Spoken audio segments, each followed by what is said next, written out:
welcome to the channel. Thank you guys for tuning in. Today's review will be on the Cronos Bronze 62 Mass Homage.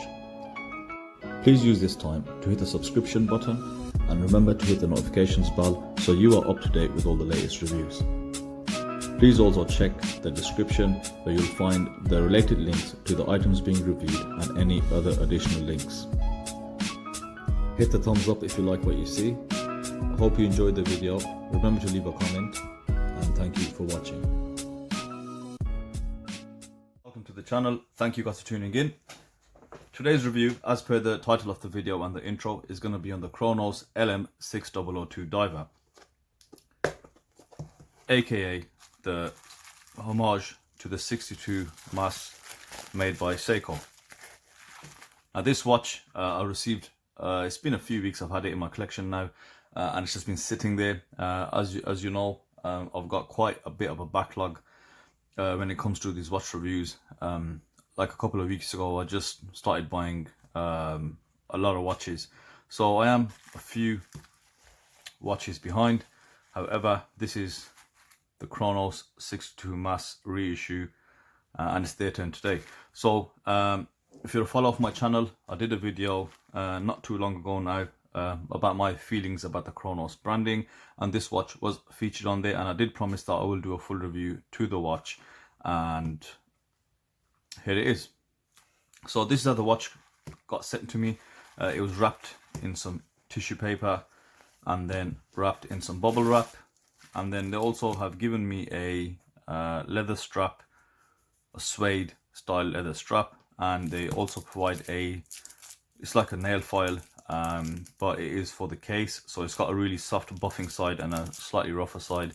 And because, as you saw, the watch is bronze, and this is just to de-age the watch.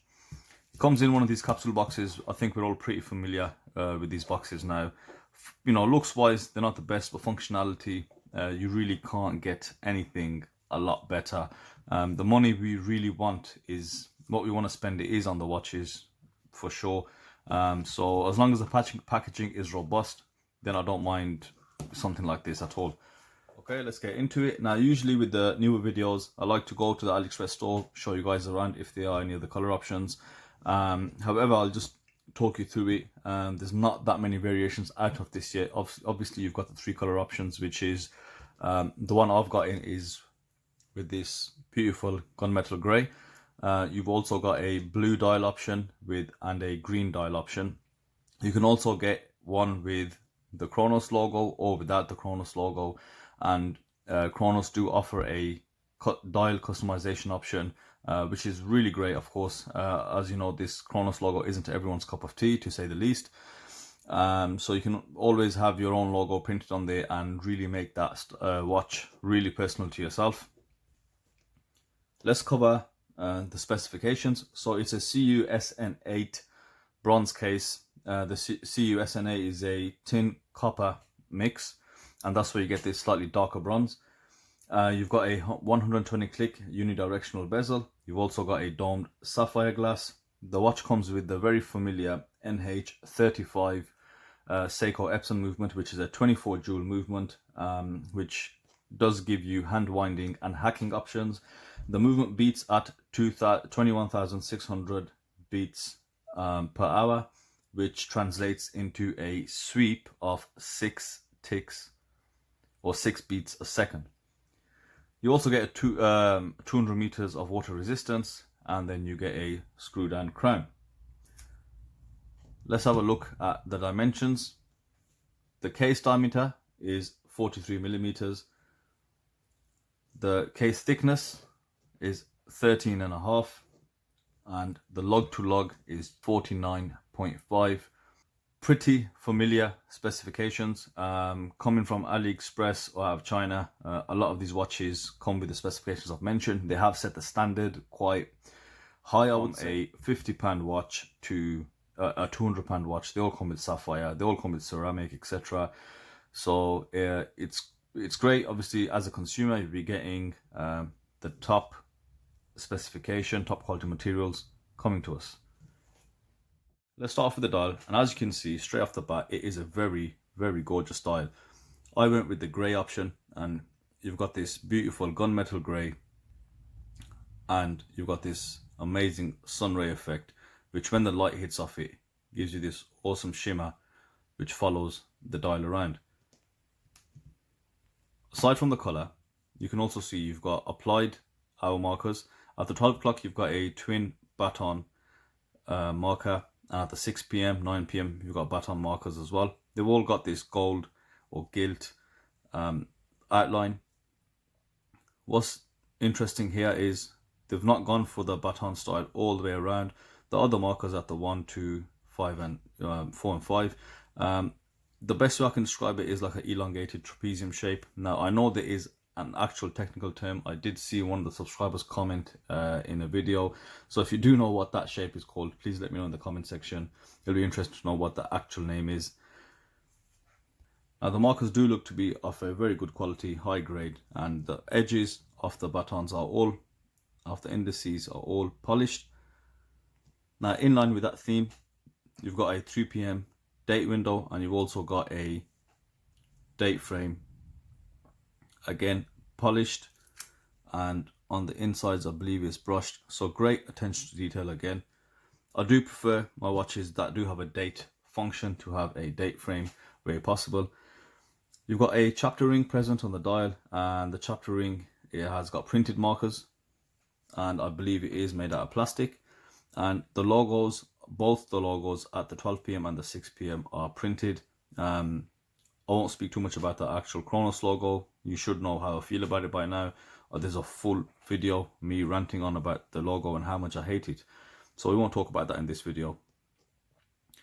Now the other feature of this dial, I mean, of course the grey and gold combination looks fantastic, and one, you can tell that the lume is going to be great because you've got so much surface area for the lume to be applied. Now let's look at the hands. The hands are the same hands that you will see on the 62 mass reissue. Also they're featured on the Seiko Marine Master 200, called the Baby Marine Master, and you might catch them on a few others. I think there's a tuner that comes with these style of hands as well. So you've got this broad arrowhead, again a lot of lume applied, and you've got this candlestick like minute hand.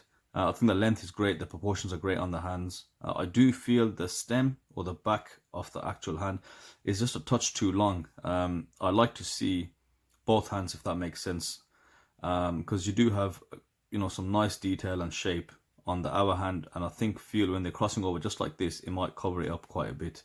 You've got this gorgeous seconds hand, nice and thin, and with that gilt combination, it just looks fantastic, I think. And you've got that lollipop head on the back end of the seconds hand. Let's look a bit closer. You'll see it's finished. It's got a high level of polishing on the hands. Visually very striking colors. You can see straight away great attention to detail on that dial. Here's the lume. Now this watch is actually known to have awesome lume, and let me point out that I have not used a UV torch on this at all. This is purely from the LED light that I use to record my videos with, and as you can see just from that, look how clear and bright that lume is. So if you were to, you know, get the sunlight hitting this, it will be a lot brighter. And you can see you got the illuminated 12 o'clock pip on the bezel insert, and all the indices, including that. Look how bright that dot is on the second hand, very clear.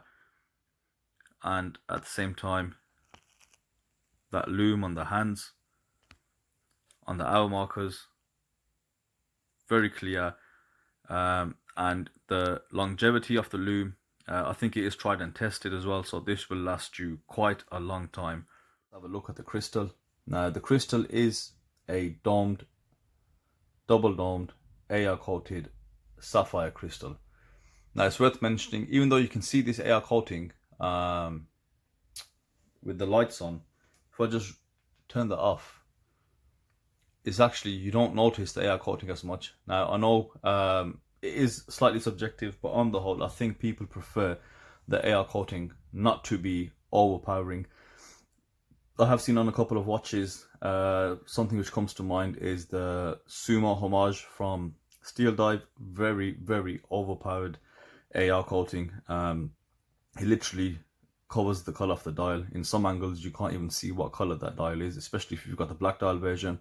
However, this is subtle enough, yet as you saw when the light does hit it, you do see that flash of blue AR. Now they do have another option, and if you are familiar with the San Martin range and that 62 mass Homage, they use a unique box type crystal, or as they call it, a bubble sapphire glass, convex glass. This watch does also come with that option, and it's an added extra, so it will come up on the AliExpress webpage, and it's not an option within the listing, so it's a totally different listing for that bubble convex sapphire crystal. Pricing, this watch, it comes in at around £176 on AliExpress, and the one with the bubble glass is £20 more at £196. Just based on pictures, I think this crystal is perfect. I think the case of the watch, the profile is pretty slim, and that bubble glass does stick out quite a bit further, so it will add thickness onto the watch case, of course, and it'll give you quite a bit of distortion, because that's what those crystals are there, just for that visual effect. And I think just visually looking at the pictures on the website, for me, the two don't look great together. I'd say this one does look a lot better, as the fit and finish of the crystal is very much in line with the case. Everything sits really flush, and I'm actually quite happy with that. You can just about see the lip or the rim of that sapphire crystal. Again, I'm a great fan of good fit and finish, especially on sapphire crystals versus the case. Moving on to the bezel, you can see you've got a copper insert, and you've also got within the indices of the bezel, you've got this applied, I would say it's enamel paint, but I don't know any better. It could be some different kind of paint. However, they are paint applied, added feature, and I think that's quite good. You've got this coin edge style bezel, and as mentioned, it does rotate 120 clicks unidirectionally. The rotation is pretty solid. You've got zero playback. Let's have a look at alignment. Yeah, you do get a few different sounds. The alignment, I'd say, let's have a look at alignment quickly. I'd say it's off by just a fraction. Personally, that isn't too much of an issue for me. Let's have a look. Let's see if we can line it up correctly. Yeah, it does go off just a chapter ring, ever so slight, but zero back play. So as I was saying, I don't know if you can hear it properly across on the video. So you do get a slight sound change when you just run there. And I have found with bronze watches in particular, because the actual bezel is bronze and the case is bronze, you do get a slightly different sound. They do sound a bit tinny, a bit ratchety compared to the SS counterparts. So I think that's probably just part of having a bronze watch. Overall, I think the bezel is okay. It's pretty solid. As mentioned, no back play. There's no other side play. It's on pretty tight. Moving on to the case. As I just spoke about it just a couple of minutes ago, I think the case shape is absolutely fantastic. Let's have a closer look at that. Really well made. You can see it even just through the camera that you've got decent brushing. You've got this circular brushing on the A face, and usually on bronze you can see it quite a lot because bronze is a softer material. However, the brushing on this case, they have gone, I think, a step further and added even finer brushing, because you can't feel the strokes, and you can see they're not as visible as they are on some other models. You also got these edges to the case here, which have been polished. Now, this being a bronze case, it will patina or oxidize over time. Now, some of it has already started to oxidize, and originally it had this crazy penny-like copper shine. Now, I've had this watch for a couple of weeks. I've had it at the box occasionally just to have a look at it, make sure everything's okay. And as I'm, preparing for my video, I took it outside, took a few pictures, etc. So the patina has just started, and you've got this very slight darkening of the case. I prefer this, I call it stage 1 of the patina, where it just starts to darken. Especially this being the copper, the tin and copper mix. It does come across really bright originally when it's fresh. So once it just starts to dull down a bit, I think it looks a lot better. And as I was talking about the finishing, I think the finishing of the case is superb. There are no sharp edges, no sharp lugs.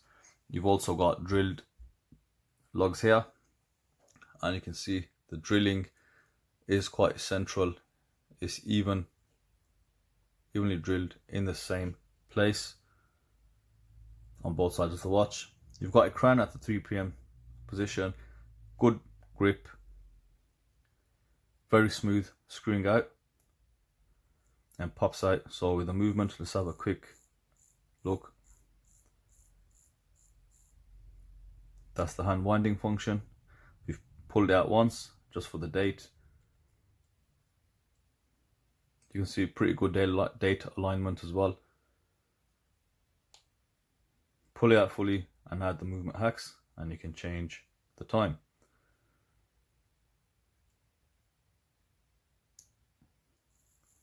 Screwing down, there's no issue as well. On the crown side, if you're thinking, well, it's a bronze watch, will the crown get stuck or once the watch oxidizes? No, the crown won't get stuck, is because what you'll see is they have to use, just have a look there, that is still stainless steel, that tube. So the crown tube is SS. Now within the crown, if you have taken watches apart, you do have this little spring mechanism when the stem attaches into the crown head, and that allows you to basically do this. That is still stainless steel. Of course, if that were to be bronze, then you will have that problem where your crown won't function as it should. So nothing to really worry about. If anything does get stuck, I've had bronze watches, namely the Steel Dive Captain Willard in bronze, where the bezel just got jammed on me one day. And I've read about cases, and I think it's interesting at this point. Let me just show you, give you a wrist check. I'm wearing the Heimdallr bronze. Now, I remember reading something about the bezel getting stuck. But what you can do with these bronze watches, you can just put them in like lemon juice or vinegarize it, and then that will remove all the patina and allow for the functioning to return back to normal. So we're talking about the two types of bronze. This is the perfect time to show you an example. So on my right is a CU SN8, the tin and copper mix.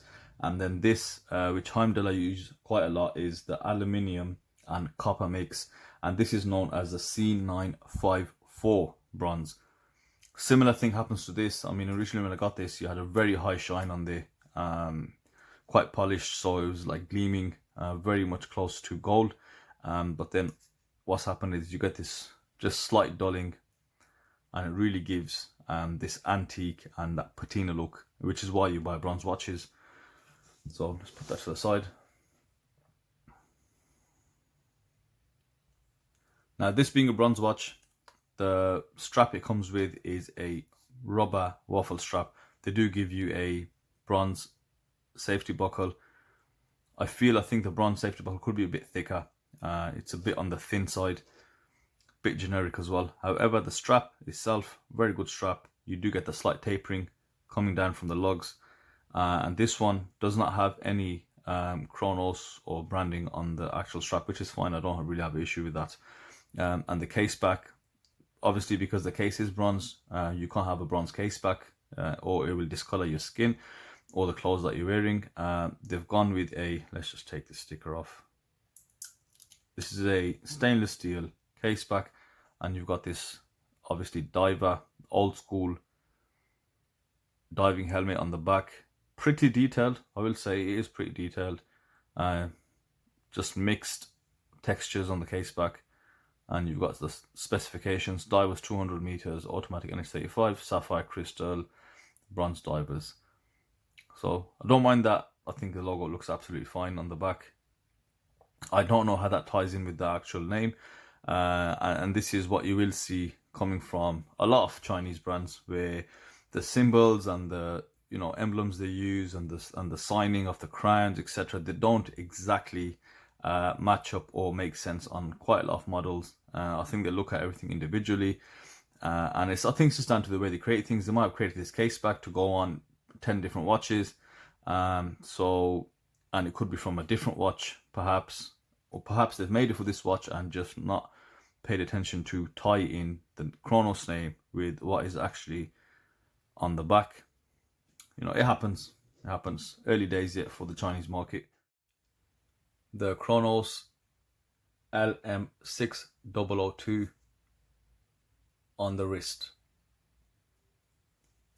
The fit on the wrist, it's okay. The comfort is there. It definitely is comfortable, and I think the profile of the case does help. The dimensions makes the watch a bit more wearable. Even though the case thickness is 13.5, the actual lug thickness is only around 5.2 mil. So it does thin out quite a bit when it comes to lugs. The thickest part of the watch being the center, of course. And as mentioned, that 50 mil is a limit for a 6.5 inch wrist like mine. And you can see it just sits just bang on edge to edge. What you don't want is lugs that protrude over your wrist. Some can argue this is still a bit big for a 6.5 inch wrist. But see for yourself. I think it wears okay. It doesn't look out of place. Doesn't look silly at all, I don't think. Right, quick summary. Overall, from what I've covered, what I've looked at, I'd say, the watch does have a very high quality of build. The way you know that is one of the few things you can look at is the dial and all the features on the dial. That should normally point to how much money they've put into the actual watch. The dial is exceptional. You've got the hour markers and just the hands and the construction of the dial, that gorgeous grey sunray. There has been quite a bit of money and thought put into the actual dial.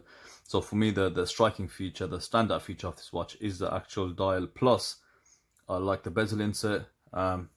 Case in point, let's just bring out the Heimdaller. You can see similar. It's a copper insert, but there is no paint in the actual indices. And what a few bronze watchmakers do from China, they will counteract that by putting in a black ceramic bezel. I think this might look good with a black ceramic bezel. That should be an option.